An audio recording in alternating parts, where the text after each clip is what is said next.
Good morning students. आज मैं आपको आपकी पुस्तक का पाठ 9 आनुवंशिकता एवं जैव विकास पढ़ाऊंगा।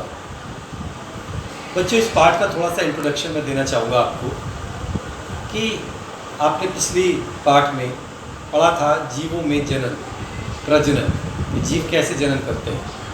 लेकिन आपने ये भी देखा होगा कि जब जीव जनन करने के बाद जो संतान उत्पन्न होती है वो बिल्कुल अपने माता पिता के समान होती है। मेरा कहने का मतलब है कि जैसे बंदर का बच्चा बिल्कुल बंदर के समान होता है, गाय का बच्चा बिल्कुल गाय के समान होता है। तो ऐसा क्यों होता है? क्योंकि जब माता पिता से जब संतान की उत्पत्ति होती है तो संतान में माता और पिता के लक्षण जाते हैं।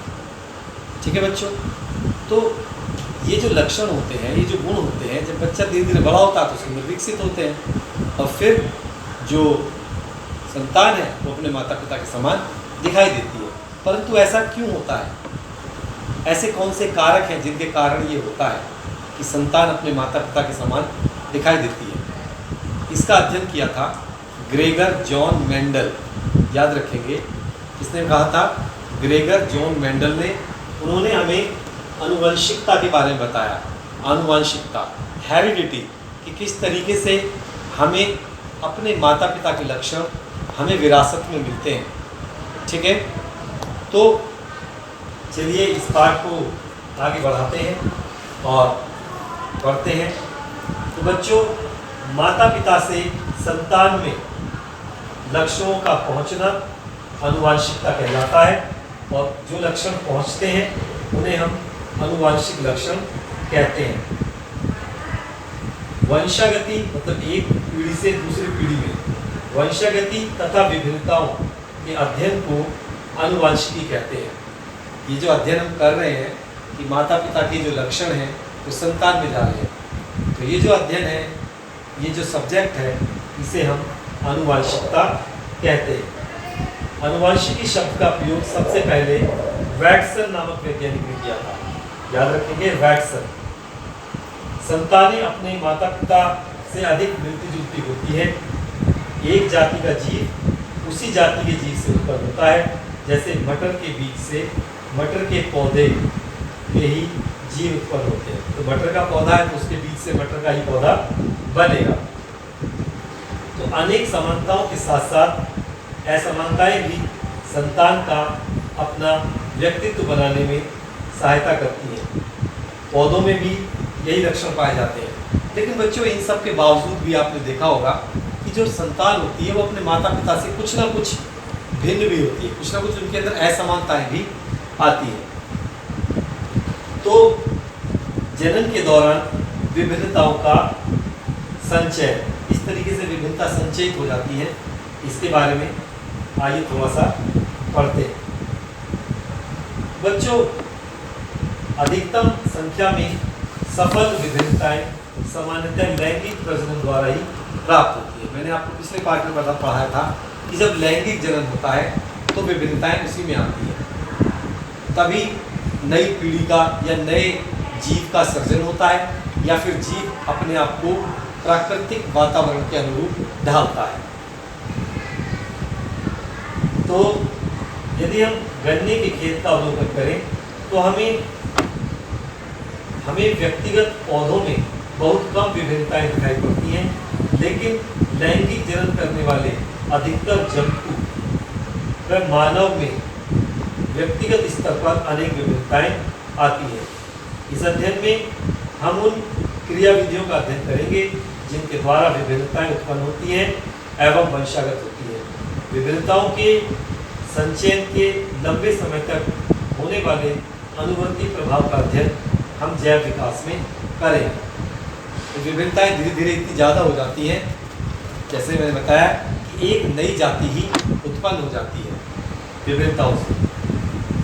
तो बच्चों, विभिन्न जीवों में पाए जाने वाली विभिन्नताएं केवल एक पीढ़ी का परिणाम नहीं है। विभिन्नताएं आई है सिर्फ एक पीढ़ी की वजह से नहीं है, बल्कि हजारों लाखों पीढ़ियों में थोड़ा थोड़ा जो परिवर्तन हुआ है उसके कारण बड़ी विभिन्नताएं हमें दिखाई देती है।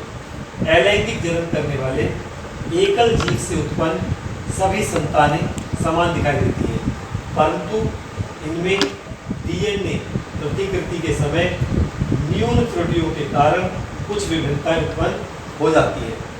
मैंने आपके सामने नाम लिया डीएनए। डीएनए आपको पता होगा डीऑक्सीराइबोज न्यूक्लिक अम्ल इसका नाम है। यही जो है डीएनए जो होता है ये माता पिता से संतान में जाता है और ये गुणों का वाहक होता है। सभी गुण डीएनए में संचित होते हैं।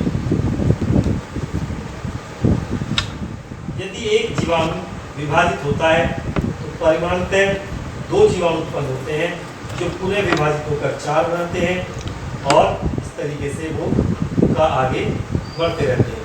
यदि आपस में बहुत अधिक समानताएं होती है जीवाणुओं में, क्योंकि इनकी संख्या में वृद्धि का प्रमुख कारण अलैंगिक प्रजनन है।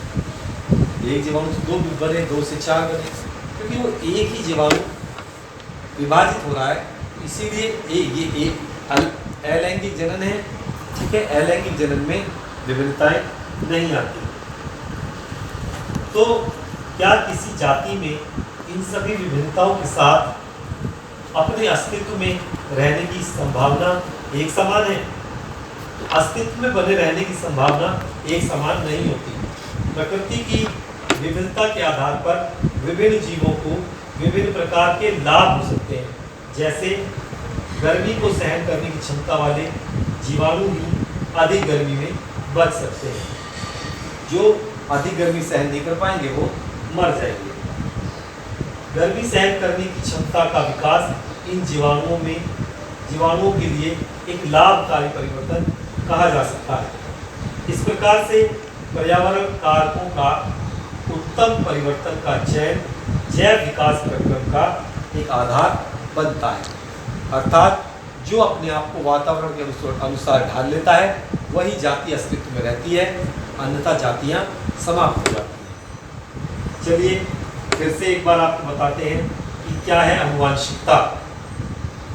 तो बच्चों, जंतुओं से जीवों में आनुवांशिक लक्षणों का स्थानांतरण आनुवांशिकता कहलाता है। यह स्थानांतरण जनन क्रिया द्वारा होता है। जनन प्रक्रम का सबसे महत्वपूर्ण परिणाम संतान के जीवों के समान अभिकल्पना का होता है। आनुवांशिकता लक्षण माता पिता यानी पैतृक जीव से संतानों को कुछ निश्चित नियमों के अनुसार जाते हैं, जिन्हें आनुवांशिकता के नियम कहते हैं। उन नियमों का अध्ययन भी हम इस पाठ में करेंगे।